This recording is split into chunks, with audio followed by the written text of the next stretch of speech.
Pemirsa, tim Resmob on the Road Polresta Manado rutin lakukan latihan bela diri Krav Maga. Latihan ini yang dilakukan sekali seminggu sebagai bekal dalam melaksanakan tugas di lapangan. Personel Resmob Polresta Manado, lebih khusus yang tergabung dalam tim Resmob on the Road, rutin mengasah kemampuan bela diri dengan latihan seni bela diri Krav Maga yang diadakan 1 kali dalam seminggu. Seni bela diri yang berasal dari Israel ini adalah seni bela diri khusus militer untuk melatih personel dalam pertarungan tangan kosong dengan jarak dekat. Ini ada beberapa kejadian yang pada saat penanganan pelaku. Jadi ada beberapa yang melawan.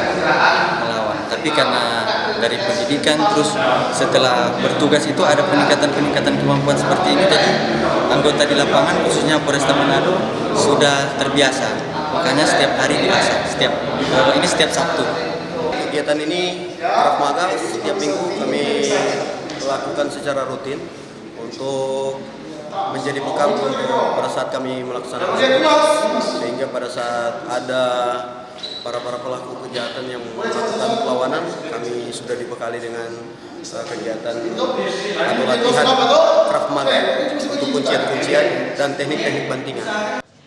Saat ini tim Resmob Polresta Manado rutin melakukan patroli untuk menjaga keamanan dan ketertiban warga kota Manado, juga sebagai tim reaksi cepat terhadap berbagai laporan masyarakat yang masuk melalui pihak kepolisian maupun call center Pemkot Manado yaitu 112. Regina Mangke melaporkan untuk Kawanua TV.